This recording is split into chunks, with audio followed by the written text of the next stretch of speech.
स्वाहा।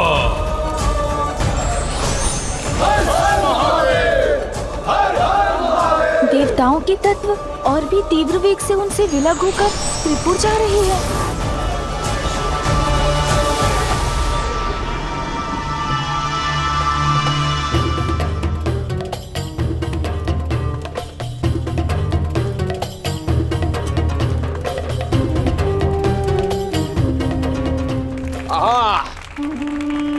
यही है वास्तविक आनंद, ये नृत्य, ये संगीत, ये मदिरा। दिव्य पुरुष ने उचित कहा था, जीवन सार्थक तो अब हुआ है। ये सत्य है, ये मंदिर से बड़ी है ये मदिरा, ये आनंद। अब त्रिपुर में ये आनंद उत्सव नहीं रुकना चाहिए। लाओ और मदिरा लाओ।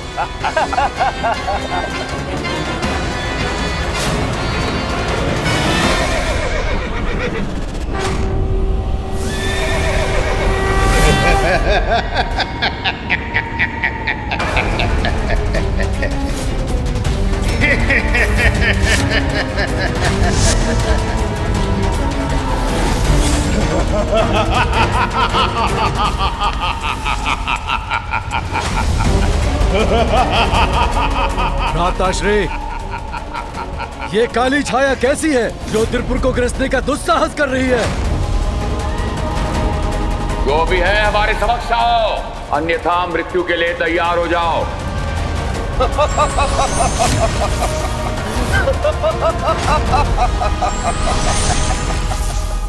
राहु, राहु तुम व्यर्थ आए हो यहाँ, क्योंकि तुम्हारा ग्रहण सूर्य या चंद्र पर चल सकता है, हमारे त्रिपुरासुर में नहीं। ग्रहण तो लगने वाला है अब तुम्हारे राज्य पर, महादेव के क्रोध का ग्रहण, क्योंकि अब वो अपने रथ पर आरूढ़ होकर तुम्हारा विनाश करने के लिए निकल चुके हैं। और ये मत भूलो, त्रिपुर भी अब एक सीधी रेखा में आने वाला है। तुम्हें वो वरदान तो स्मरण है ना, जब सहस्त्र वर्षों में हमारे त्रिपुर के तीनों पुर एक सीधी रेखा में स्थिर हो, और जब शिवजी अपने एक ही बाण से हमारे तीनों पुरों पर प्रहार करें। प्रभु, मात्र इसी अवस्था में त्रिपुर और हमारा विनाश संभव है। बस यही स्मरण कराने और सचेत करने आया हूं तुम्हें मैं कि तुम्हारा विनाश तुम्हारी ओर बढ़ रहा है।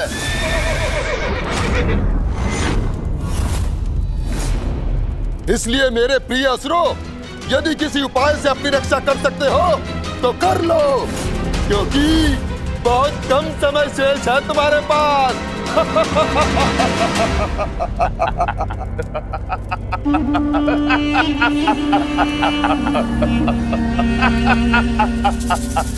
उचित कहा तुमने राहु, समय शेष नहीं है, परंतु असुरों के विनाश के लिए नहीं, हमारी शक्ति और सत्ता की पुनर्स्थापना के लिए। गुरु शुक्राचार्य और त्रिपुर राज्य के स्वप्न को पूरा करने के लिए है। राहु, जो तुम समाचार लाए हो उससे कहीं अधिक भयावह दृश्य नहीं है ये। प्रभु महादेव हमारे विरुद्ध खड़े हैं, किंतु हम तो वर्षों से इस गुप्त असुर सेना का निर्माण कर रहे हैं। किंतु क्या ये सेना महादेव और उनके पुत्र गणेश को रोकने में सक्षम होगी? श्री गणेश यहाँ आकर भले ही सब कुछ ज्ञात कर चले गए हो और जाकर महादेव को भी बता दिया हो, किंतु चिंता की कोई बात नहीं, क्योंकि हमारी असुर सेना अभी भी अदृश्य है। अब स्वयं महादेव देखेंगे कि कैसे असुर विनाश करने में सक्षम है। समस्त संसार में अच्छाई का नाश कर असुर सेना अपने अनुसार नवीन सृजन करेगी। ओम झूम हुम स्वाहा।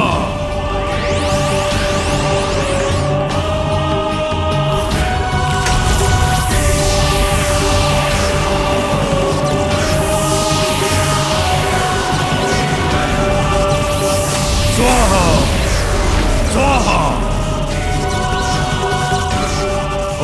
झूम हुम स्वाहा स्वाहा।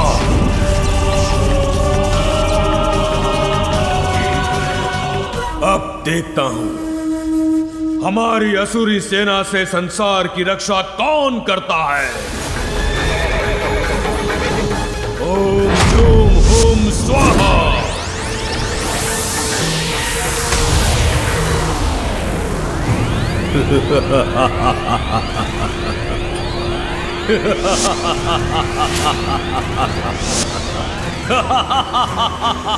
अब हमारी असुर सेना जीवित होने के लिए तत्पर है। सफल हो गया मैं, पूर्ण हुआ यज्ञ। अब मुझे इस यज्ञ की अग्नि को और प्रज्वलित करने की कोई आवश्यकता नहीं, और ना ही तत्वों की ऊर्जा चाहिए मुझे। तुम्हारे एक आदेश पर यह सेना विनाश करने को तत्पर हो जाएगी। मैंने अपना कार्य कर दिया। अब तुम त्रिपुरासुर अपना कर्तव्य निभाओ। हर हर महादेव।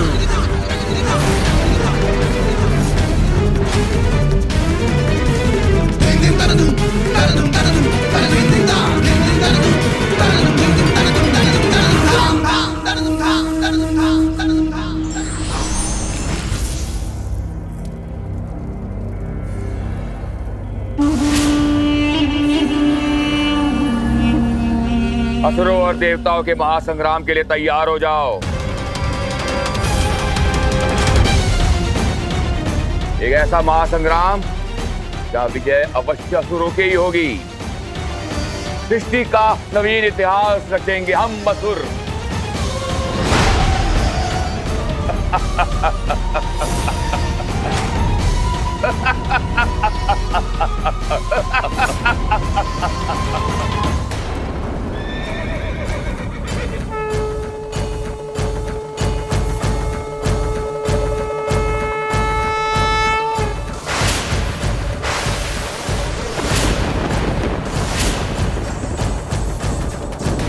महादेव हमारा विनाश करने बढ़ रहे हैं, किंतु हम भी उनके बाण का उचित उत्तर देंगे।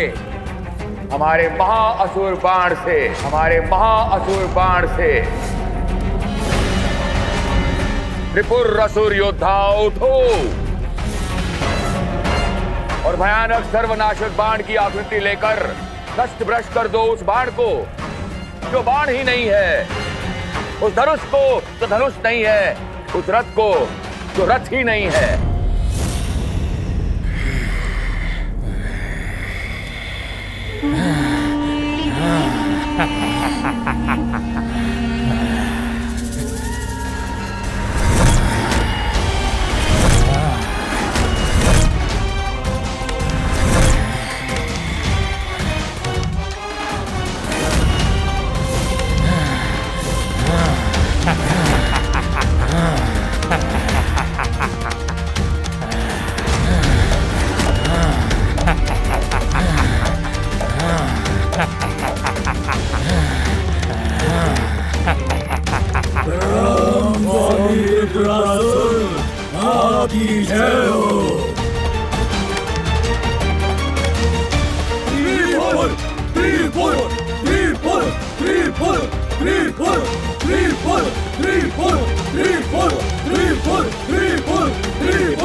अब जाओ मेरे महाअसुर बाण और नष्ट भ्रष्ट कर दो महादेव के रथ को।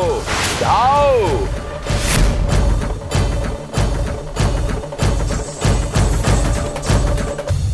जाओ जाओ।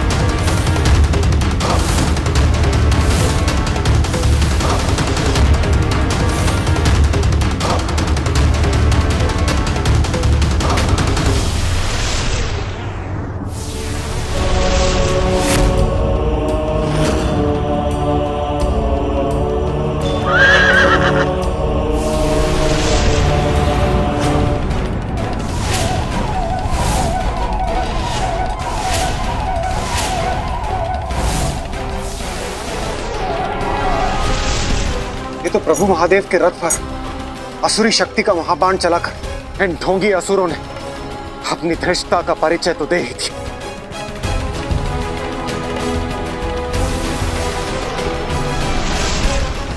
उस असुर बाण का तो शीघ्र कोई उपाय सोचना होगा।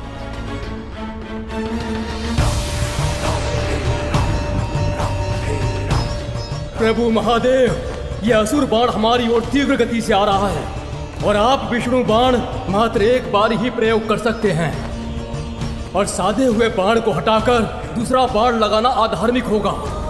अपनी रक्षा के लिए त्रिपुरासुर ने ऐसा उपाय किया है जिससे हम सब फंस गए हैं।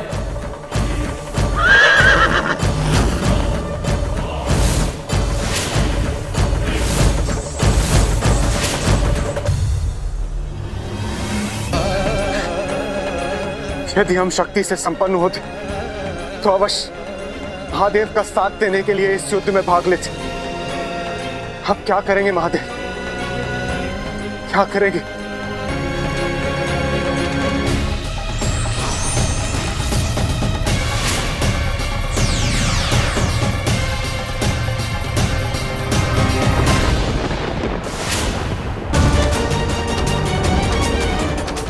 विश्वास है मुझे, पिताश्री विष्णु अग्निबाण का प्रयोग कर अपनी रक्षा नहीं करेंगे। उससे तो वो मात्र त्रिपुर पर ही वार करेंगे।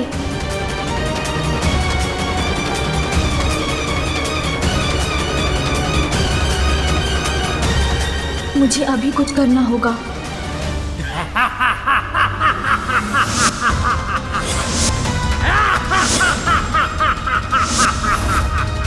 बस अब शीघ्र ही नष्ट होने वाला है महादेव का रथ, जिसके बाद सभी चिंताओं से मुक्त हो जाएंगे। अब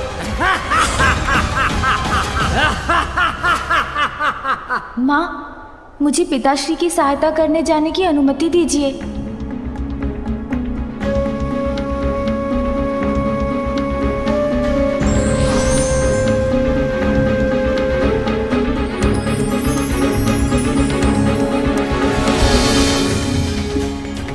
पुत्र, इस रुद्राक्ष माला को महादेव और मेरे आशीर्वाद स्वरूप ग्रहण करो। मुझे विश्वास है उचित समय आने पर ये अवश्य तुम्हारी सहायता करेगी। दीजिए माँ।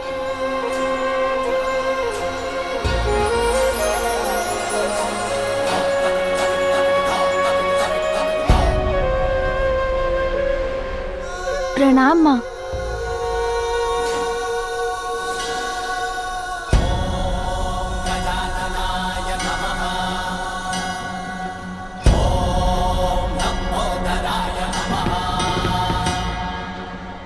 चलिए मूषक जी। चलिए प्रभु।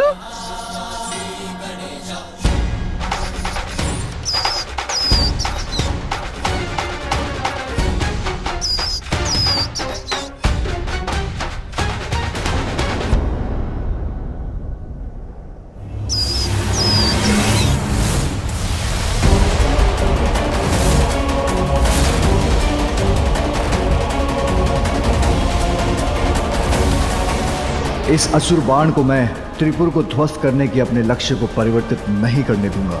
जब तक त्रिपुर एक सीधी रेखा में ना आ जाए, मुझे विष्णु बाण को इसी प्रकार यथास्थित रखना होगा। कहीं त्रिपुर के सीधी रेखा में आने के पूर्व ही ये असुर बाण हमारे इस रथ से टकरा गया तो सर्वनाश हो जाएगा।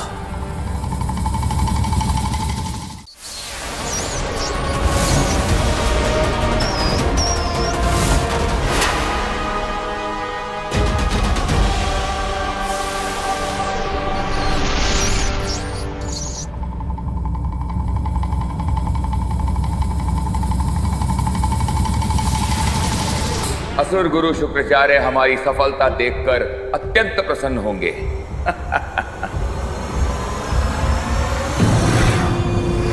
सुरक्षित रहेंगे त्रिपुर, नाश होगा महादेव के रथ का और प्रारंभ होगा कभी ना नष्ट होने वाला असुर साम्राज्य।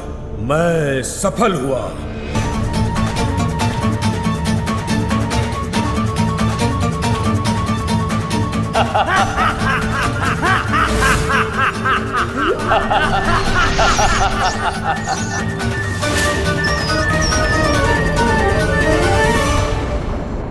मूषक जी, यही उचित समय है।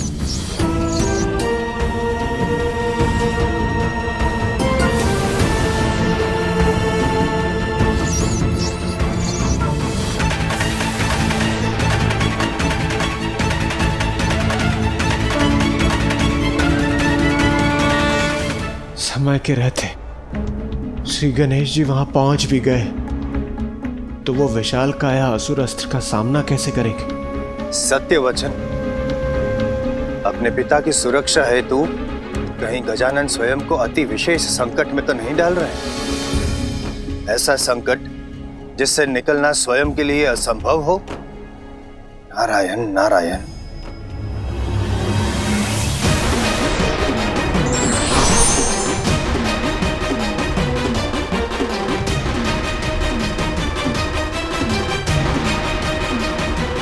अपना आकार कितना भी बढ़ा ले गणेश, हमारे अपराजय अस्त्र से टकराकर यह अवश्य नष्ट हो जाएगा।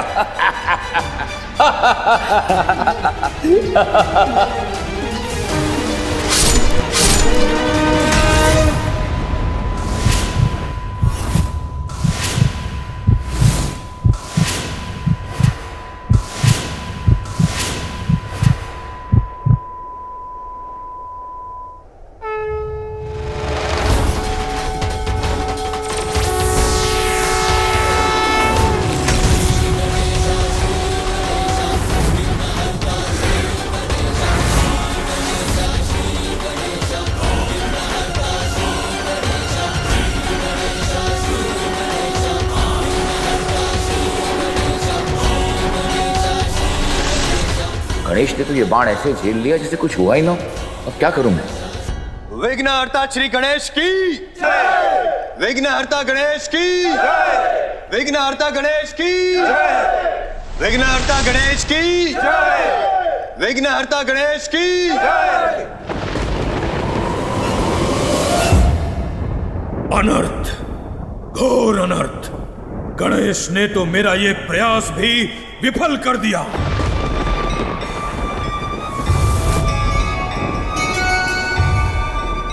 त्रिपुर सीधी रेखा में आ रहे हैं, अर्थात अब पिताश्री द्वारा उनके नष्ट होने का समय आ गया है।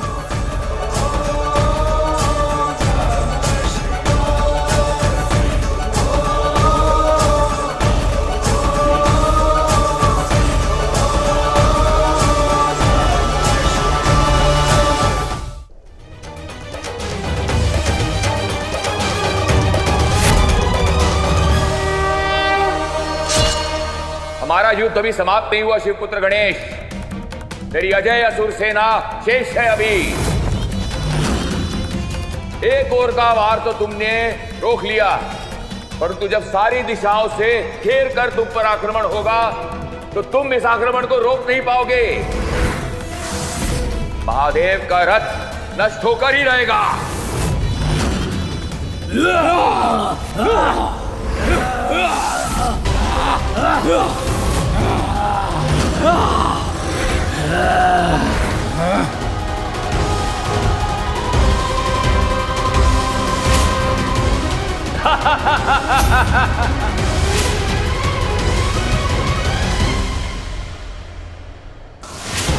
असुर सेना तो अत्यंत भयंकर है। महादेव और प्रथम पूज्य गणेश चारों दिशाओं से आने वाले इन संकट को कैसे रोक पाएंगे?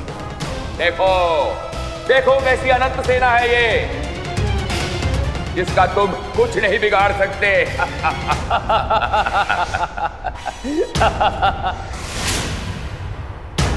विनाश यदि आज होगा तो देवताओं का और अन्य जीवों का, क्योंकि इससे पूर्व ये सभी त्रिपुर एक सीधी रेखा में आए, हमारी ये सेना महादेव के रथ को ध्वस्त कर देंगी।